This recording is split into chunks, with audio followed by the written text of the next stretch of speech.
আমরা রিভিউ শুরু করলাম রেড রোজ থেকে। আমরা একটু দ্রুত করলে ভালো হয়, কারণ অনেকগুলো হবে। ছোট ছোট না হলে নাইফটা উল্টা ধরেছেন।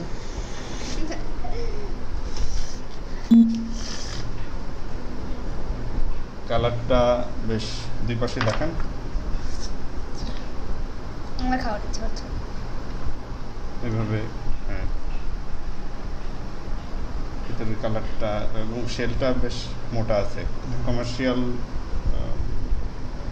ইয়ের জন্য আনা, কমার্শিয়াল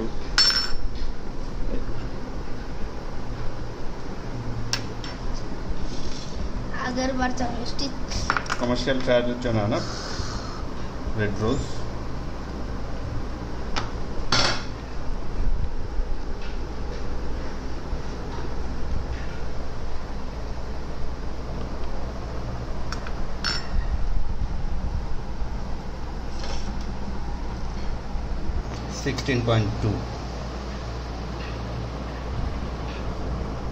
আরেকবার একটু জিরো করে আরেকবার দেন, ওটার উপরেই থাক, ওরকমই থাক। প্রথমবার তো ঠিক মতো এটা অনেক সময় পড়ে না।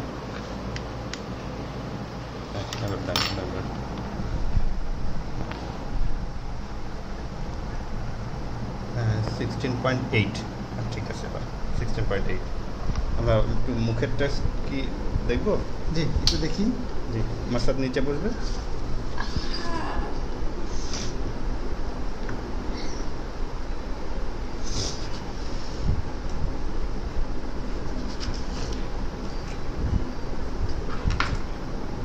মাসাদ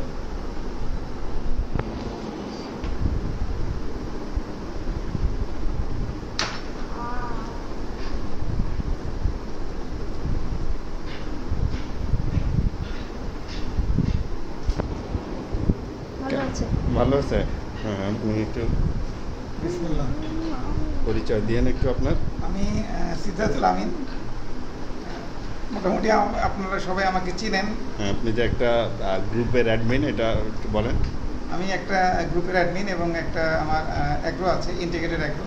জি, তো ওটা আমি দেখাশোনা করি এবং ওটা ওনার নাম।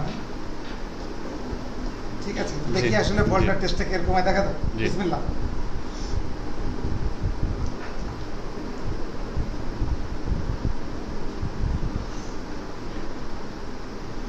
নাইস।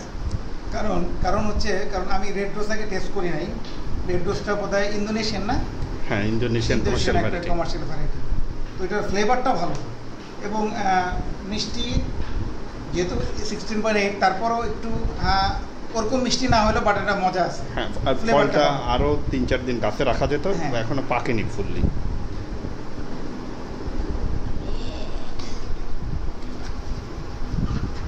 একটু খেয়ে দেখেন। আমরা এখান থেকে শেষ করে ফেলি।